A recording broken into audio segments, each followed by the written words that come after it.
आप कर रहे हैं वैसे ही काम उन्हें उन दूसरे शहरों में करना है, दूसरे जिलों में करना है, ठीक है ना? अभी सर जो शिक्षित वर्ग के लोग हैं अभी केवल उन्हीं लोगों से नहीं, आप कॉन्टेक्ट मेरी कर बात रहे ध्यान से सुनिए। एक हैं। जी पलेरा से तो काम नहीं चलेगा, एक जी जी टीकमगढ़ से काम नहीं चलेगा, फिर एक जी मध्य प्रदेश से भी काम नहीं चलेगा। ये बात समझ रहे जी हैं जी आप? जी जी तो आपने बहुत अच्छा वो लिया है। आप अब जिन शहरों के लोगों को जानते हैं, एक नारायण दास जो है, आपको जी। हर शहर में, हर जिले में, हर नगर में पैदा करना होगा, पहचानना होगा। यदि आप एक्चुअली नहीं क्या है जानते सर, हैं। छतरपुर में हमारी रिश्तेदारी हाँ हाँ। है ना, मौसी के लड़का है जो बीजेपी के अध्यक्ष रहे, जिन्होंने ललिता यादव को सीट जिताई थी, वो एक्सपायर हो गए हैं। श्री राम गुप्ता था उनका नाम। हम्म। उनके छोटे भाई हैं वो सोसाइटी में, उनका रमेश गुप्ता नाम है, जो अभी वर्तमान में वो सोसाइटी एक में तो अपन ये काम ना। कर लें कि जो अपन जी ने प्रयास पलेरा में आपने किए हैं, क्या जी वैसे प्रयास हम और कुछ जगहों पर चालू कर सकते हैं? और उन जी सर, लोगों वो जिलों। हाँ श्याम गुप्ता की जो भैया हैं रमेश गुप्ता जी, उन्हें ले आए हैं हाँ। पता सामने परिवार में, उनसे आप कॉन्टेक्ट, हम अपने भतीजे हैं वो श्याम गुप्ता के बच्चे, तो उनसे बोल देंगे। आप इसकी एक सूची बनाइए, जी और ये सूची बना के जिनसे आप बात कर रहे हो उनसे कहो कि वो दूसरी जगह के लिए भी एक एक नाम प्रस्तावित करें। जी ठीक है ना? तो उससे क्या है जी कि हम कवरेज बढ़ा पाएंगे। जी जी देखिए, जैसे आपने जो है ना निवाड़ी वाले को बताया, निवाड़ी वाला जो है ना हो सकता है छतरपुर वाले को बताए, छतरपुर वाला हो सकता है सागर वाले को बताए, सागर वाला जो है ना हो सकता है जबलपुर वाले को जी बताए, सर। और क्या जबलपुर। है, सागर में भी 2 साल लोग हैं अपने ऐसे परिचय से, तो वहाँ अपन जो है क्या एक सूची बना सकते हैं, जी जिससे कि अपन जो है उस व्यक्ति को, जो जिम्मेवारी का आप निर्वहन कर रहे हैं, उसी जी जिम्मेवारी का निर्वहन करने के लिए हम उससे अनुरोध कर सकते हैं। ठीक है ना? जी पहला तो काम जी ये है। जी दूसरा सर। काम जो आप कर रहे हैं, बहुत अच्छा काम कर रहे हैं। इसे जी जरा और व्यवस्थित ढंग से कर सकते हैं क्या, जिससे जी सभी जाति, सभी धर्म के लोग उसमें आ जाएं, कोई छूटे ना। हाँ, तो पलेगा ना तो सर ऐसे ही किया है, लेकिन अब क्या है ना, अभी और खड़गापुर नहीं, भेजी है पहले वो। अभी अपन पलेरा के बारे में बात कर रहे हैं, फिर खरगापुर के लिए तो जो पहले अपन ने चर्चा की, खरगापुर उसमें आ जाएगा, निवाड़ी उसमें आ जाएगा, टीकमगढ़ उसमें आ जाएगा, बगल नहीं के तो सर जिले क्या है, उसमें आ तो वहाँ जाएंगे। से जो समाज के लोग हैं उन लोगों से 2-4 लोगों के नंबर आपके SMS कर देंगे, तो या बात करके उनसे आपका नंबर दे करेक्ट देंगे, करेक्ट, फिर जैसा हमने है ना। उनको समझाया है, आपको समझाया है, वैसे ही उनको समझा लेंगे। और दूसरी जी बात है कि जो हमें वार्तालाप करते हैं, ये जी पूरी वार्तालाप रिकॉर्ड होती है, राइट? जी जी और दूसरे दिन जो है ये क्राइम फ्री भारत मिशन पे अपलोड हो जाती है। जी जी तो आपको क्या करना चाहिए, जैसे मैं आपको समझा रहा हूँ, ठीक है ना? जी कल रात तक जो है ना ये crime free Bharat YouTube channel पे अपलोड हो जाएगी, राइट? जी तो जी जी। आपने यदि crime free Bharat YouTube channel को यदि अभी तक सब्सक्राइब ना किया हो, तो मैंने आपको लिंक भी भेजी थी, उसे सब्सक्राइब कर लीजिए। एक्चुअली क्या है सर, मैं सादा मोबाइल चलाता हूँ, बालक है ना जो श्याम गुप्ता, गौ सेवक है, वो व्हाट्सएप चलाता है, उसके पास सब साइलें हैं।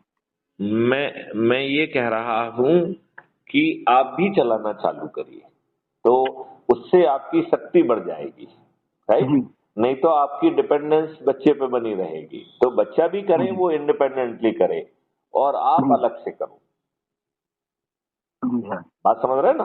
देखिए, जी वो जो श्याम है वो अपने उम्र के बच्चों को ज्यादा आसानी से कर पाएगा, आप जो है अपनी उम्र के थोड़े से छोटे, थोड़े से बड़ों को भी प्रभावित कर पाएंगे। जी जी यदि मान लो कोई बहुत छोटी उम्र का जो है ना किसी बड़े बुजुर्ग से बात करता है, तो कई बार वो बुजुर्ग उसे सीरियसली नहीं लेते हैं, जी जी राइट?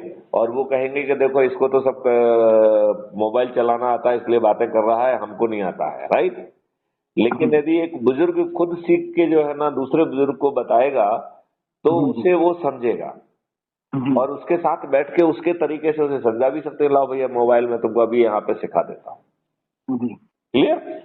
जी सर। तो श्याम जी को अलग करने दो, और नारायण दास जी को अलग करने दो। जी पिताजी जी अलग करे, बच्चा अलग करे, ठीक है ना? जी जी सर। अच्छा, एक तो ये है।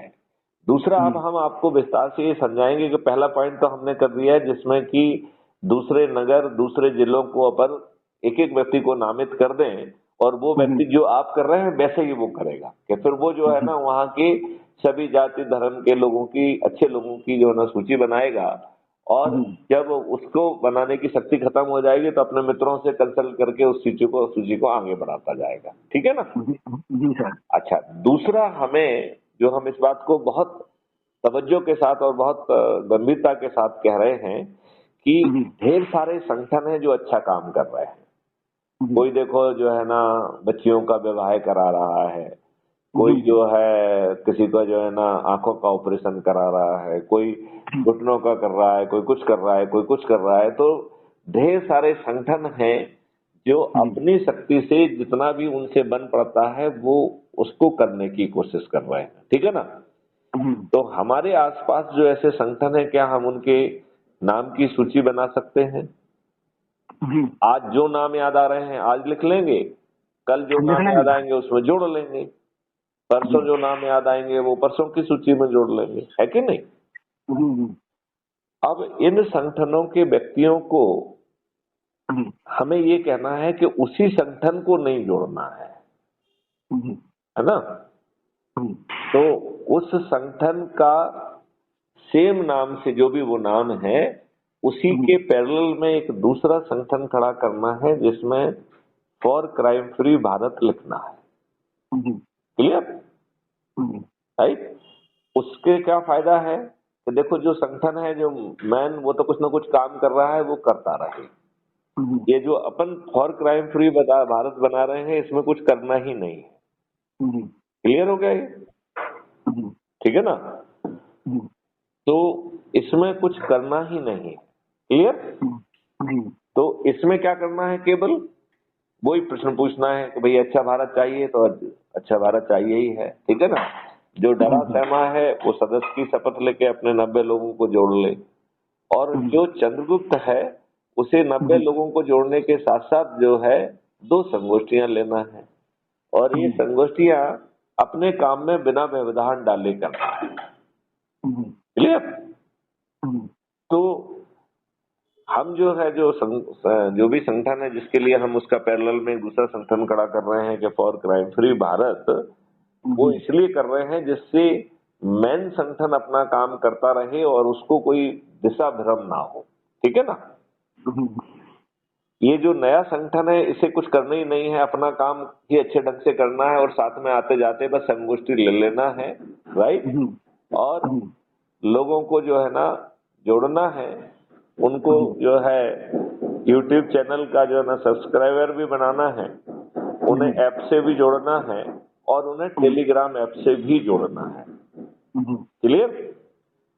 तो इस तरीके से जो सदस्य होगा वो सदस्य की शपथ के तहत 90 लोगों को जोड़ेगा, जो चंद्रगुप्त होगा वो चंद्रगुप्त के शपथ के 90 लोगों के साथ साथ में 2 संगोष्ठी प्रतिदिन करेगा, एक सुबह और एक शाम। यदि किसी का कोई व्यक्ति अस्पताल में भी है तो वो जरा अपने काम करने के तरीकों को बदले कि एक व्यक्ति को देखने जा रहा है तो और भी जो लोग हैं जिनको जानते पहचानते हैं उनको भी देखें और उनके लोगों को जो है ना यदि हम इकट्ठा करके 10-5 मिनट में उनकी संगोष्ठी ले सकते हैं तो बिना किसी अतिरिक्त प्रयास के हमारा ये काम हो जाएगा कि नहीं हो जाएगा? और साथ में ही जो लोग हैं उन्हें भी अच्छा लगेगा कि साहब जो है ना नारायण दास जी बहुत अच्छे इंसान है, देखो हमारी भी कुशल क्षेम पूछी उन्होंने, है कि नहीं? यस और नो? अच्छा, यदि आप अज्यूम करिए कि शादी ब्याह में गए तो शादी ब्याह में जो है ना अभी अपन क्या होता है कि 2-4 लोगों के साथ बातचीत करके सभी से मिलने की कोशिश नहीं करते हैं। राइट? तो आप सभी से मिलने की कोशिश करिए और उनकी कुशल क्षेम पूछिए और उन्हीं के साथ 10-5 मिनट यदि बैठ के गपशप लगाते हुए संगोष्ठी हो जाएगा तो आपकी संगोष्ठी का भी काम हो गया और आपका काम में कोई व्यवधान भी नहीं हुआ। ठीक है कि नहीं? तो इस तरीके से हमें जो है जो चंद्रगुप्त है उन्हें संगोष्ठी लेना है और हम जो है सभी संगठनों का पैरेलल संगठन खड़ा कर पाएंगे। तो ये हो गया है समाज सेवी संगठन। फिर हम आज देखो आजकल हर जाति का हर धर्म का जो है संगठन खड़े हो गए कि नहीं हो गए हैं? बनियों का संगठन, ब्राह्मणों का संगठन, ठाकुरों का संगठन, दलित का संगठन, श्रमजीवियों का संगठन, तो ढेर सारे हो गए कि नहीं हो गए हैं? क्या हम उनके भी जो है जो जातिगत संगठन है, क्या उसका नाम रखते हुए सेम नाम से फॉर क्राइम फ्री भारत कहते हुए एक पैरेलल में संगठन खड़ा कर सकते हैं क्या? और उसमें करना क्या है कि यदि जो वर्तमान संगठन है उसका अध्यक्ष ये महसूस करता है कि उसके पास समय बहुत है, वो समय नहीं दे पाएगा, तो वो उससे हम रिक्वेस्ट करें कि वो किसी दूसरे व्यक्ति जिसके पास समय एनर्जी है उसको अध्यक्ष के रूप में नामित करे, और फिर अध्यक्ष से कहा जाए कि वो एक टीम को तैयार करे जिसमें जो उसको अच्छे लग रहे हैं ऐसे 2 लोगों को उपाध्यक्ष, 4 लोगों को सहायक उपाध्यक्ष और 8 लोगों को एग्जीक्यूटिव मेंबर। और ये लोग ये देखेंगे कि जो लोगों को आप संगोष्ठी कर रहे हैं, जिन लोगों को आप जोड़ रहे हैं, वो अपनी शपथ का पालन कर रहे हैं कि नहीं कर रहे हैं। तो आप बताइए, हमारे जो है सभी जातिगत जो है संगठनों के पैरेलल संगठन इकट्ठे हो जाएंगे कि नहीं, बन जाएंगे कि नहीं बन जाएंगे? बिल्कुल बनेंगे सर। और वो इसी तरीके से काम करेंगे। अब इसके बाद आपको प्रोफेशन के संगठन बनाना है, तो एक है जनरल प्रोफेशन और एक दूसरा हो गया स्पेसिफिक प्रोफेशन। तो यहाँ पे मैं ये समझाना चाहूंगा कि जो जनरल प्रोफेशन है, यदि हम कहें किसानी को हम एक जनरल प्रोफेशन कहें, ठीक है ना? आप बताइए, हर जाति हर धर्म का व्यक्ति किसान है कि नहीं है? है ना सर? बिल्कुल। अब यदि हम कहें कि व्यापारियों का संगठन, तो व्यापारी का मतलब बनिया बिल्कुल नहीं है। आज हर जातीय धर्म का व्यक्ति व्यापारी है कि नहीं है? नहीं, हर जाति धर्म का व्यक्ति व्यापारी है कि नहीं है? जी है।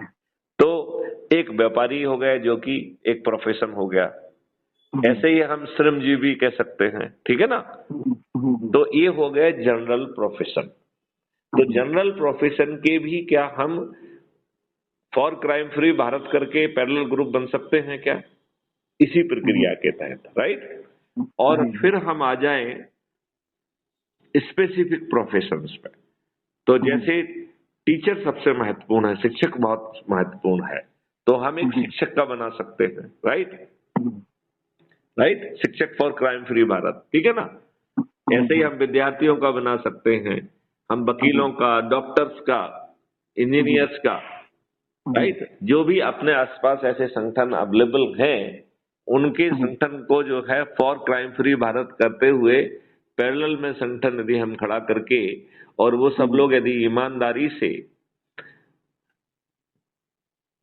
अपने शपथ को निभाएंगे, तो आप बताइए 9 दिन में चमत्कार हो जाएगा कि नहीं हो जाएगा? बिल्कुल होगा। और यदि हम सोते रहेंगे तो 9000 वर्षों में भी नहीं होगा। नहीं होगा। तो 21 लक्ष्यों के साथ जब आपकी हर चीज बदल जा रही है, आपको गुलामों से के नियम कानून से मुक्ति मिल रही है, आपकी प्रशासनिक व्यवस्था संवेदनशील हो रही है, पारदर्शी हो रही है, अकाउंटेबल हो रही है, यदि ऊंचे पदों पर हम जैसे बैठे लोग सही समय पर सही निर्णय नहीं लेते हैं तो उन्हें लाखों में हर्जाना देना होगा। बिल्कुल सर। आपकी शिक्षा व्यवस्था बदल जाएगी, आपको 5 सर्टेनिटी के साथ अपराध मुक्त भारत मिल जाएगा जिसमें धन की वर्षा भी होगी, आपको साइबर क्राइम मुक्त भारत मिल जाएगा, और भारत सरकार के पास जो है 2 साधनों से विशेष तौर पर 20 गुना ज्यादा पैसा आ जाएगा। और जब भारत सरकार के पास विकास के लिए, इंटरनल और एक्सटर्नल सिक्योरिटी आदि के लिए, इंफ्रास्ट्रक्चर आदि के लिए यदि 20 गुना ज्यादा पैसा है, तो वो अपने देशवासियों से टैक्स क्यों ले? लिहाजा टैक्स फ्री भारत आएगा। आप बताइए, यदि टैक्स फ्री भारत होगा तो आपकी जिंदगी कितनी आसान होगी? होगी कि नहीं होगी? तो 21 लक्ष्यों के तहत इतने महापरिवर्तित भारत के लिए क्या हमें शपथ के साथ जुड़ना और शपथ के साथ लोगों को जोड़ने का इतना आसान सा काम, जिसमें ना 5 पैसे खर्च हो रहे हैं और ना आपको कोई जुलूस निकालना पड़ रहा है, ना कोई चक्का जाम करना पड़ रहा है, तो आपको नहीं लगता है कि हम बड़ी आसानी से ये कर पाएंगे और ये देश बदल जाएगा? जी 10वें दिन आप इस स्थिति में आ जाएंगे कि आज के राजनेता आपकी बात को नजरअंदाज नहीं कर पाएंगे। यदि नजरअंदाज करेंगे तो खुद बदल जाएंगे और आपके चंद्रगुप्तों के सिर पे ताज अपने आप पहुंच जाएगा। उन्हें टिकट भी मिल जाएगा। राष्ट्रीय स्तर पर जो नंबर 1 पे आ जाएगा वो प्रधानमंत्री बन जाएगा। जो दूसरे पे होगा वो प्रधानमंत्री बन जाएगा। और जो 543 में आएगा वो सांसद बन जाएगा। ना उसे टिकट के लिए पैसे देना होंगे, ना उसे जीतने के लिए पैसे देना होंगे। ये इतना अद्भुत सब कुछ आपको नहीं लगता है कि हमें बिना किसी आसानी के जब मिल रहा है तो फिर हम बड़ी आसानी से नियम कानून और पूरा इकोसिस्टम ही बदल देंगे, है कि नहीं? तो आपने मुझे लिखा था वो मैंने पढ़ लिया है मैसेज में। मैं चाहूंगा कि उस एक नंबर SMS डाल दिए थे जो एसपी साहब हैं। मैं एसपी से बात कर, अच्छा मैं उनसे डिप्टी एसपी से भी बात कर लूंगा, कोई दिक्कत नहीं है। आप ये काम करिए, आप सामने वाले का एक एप्लीकेशन बना के हमें व्हाट्सएप पे भेज दीजिए। व्हाट्सएप का नंबर भी हमने आपको उसमें दिया था SMS में। तो आप जो है तो मैं जो है उस एप्लीकेशन को उन डिप्टी एसपी को भेजकर उनसे फिर बात करेंगे कि आप ये काम करिए, ठीक है ना? तो उन्हें राहत मिल जाएगी। और मैं तो ये कहूंगा कि एक आध अच्छे व्यक्ति को देखकर जो समय दे सकता है, एक आध वकील वगैरह को भी उससे जोड़कर हम क्राइम फ्री भारत का ग्रेवेंस सेंटर खोलें, राइट? तो उससे क्या है कि एक समय निर्धारित कर देंगे, उस समय कोई व्यक्ति वहां पे रहेगा जो सबके आवेदन ले लेगा और वकील साहब जो है ना या जो भी वो व्यक्ति होंगे वो मुझसे मार्गदर्शन लेके उसको हम ऑथराइज सिग्नेटरी घोषित कर देंगे। वो अपने स्तर पे ही पत्राचार करना शुरू कर देगा, राइट? और फिर हम 4 सर्टेनिटी के तहत जो है उसे जमीन पे उतार पाएंगे। हम उसमें legal accountability, administrative accountability, legislative accountability और कॉन्स्टिट्यूशनल अकाउंटेबिलिटी को भी इन्वोक कर पाएंगे। तो आप उसके शब्दों से कंफ्यूज मत होइए, सही समय पे हम आगे मार्गदर्शन देंगे। तो अपन शुरू में कम से कम एक सेंटर खोलने की बात करें और उस पर बाकायदा अच्छा बैनर लगा के समय लिख के वो कर दिया जाए और हमारी तरफ से जो है उसे ऑथराइज सिग्नेटरी को जो है ना हम यहाँ से घोषित कर देंगे, किसी को बना देंगे। वो क्राइम फ्री भारत मिशन के बिहाफ पर सिग्नेचर करेगा बीइंग ऑथराइज सिग्नेटरी। फिर आगे चल के जैसे जैसे जो है ना लोड बढ़ता है तो हम इन सेंटर्स की संख्या बढ़ा सकेंगे, राइट? तो लोगों को राहत भी मिल पाएगी। देखिए आज लोग बागों के पास इतना वो नहीं रहता है कि आगे वेट कर सके, उनको आज राहत मिलना चाहिए तो आज राहत मिलना चाहिए, ठीक है ना? तो नारायण दास जी आपको पूरी बात समझ में आ गई या आप कोई प्रश्न पूछना चाहेंगे? क्या है कि ये अभी श्याम आ जाएगा तो हम उससे आपके व्हाट्सएप पर वो आवेदन डलवा देंगे जो एसडीओ की तरफ से यहाँ दिया था। हाँ। और इससे आके हम जो हमने लिस्ट बनाई है वो आपके नंबर पर व्हाट्सएप करवा देंगे। बिल्कुल ठीक। और आप उसके साथ बैठ के खुद भी सीखेंगे जिससे आप आगे खुद कर पाएंगे। देखो सीखने की कोई उम्र नहीं होती है। देखिए नारायण राज जी सीखने की कोई उम्र नहीं होती, ठीक है ना? तो आप बच्चे से भी करा लीजिए और खुद भी सीख लीजिए। तो यदि आपके पास और कोई प्रश्न ना हो तो इस वार्तालाप को यहीं विराम दें। चलिए, जय हिंद, जय भारत, वंदे मातरम, जय गुरुदेव।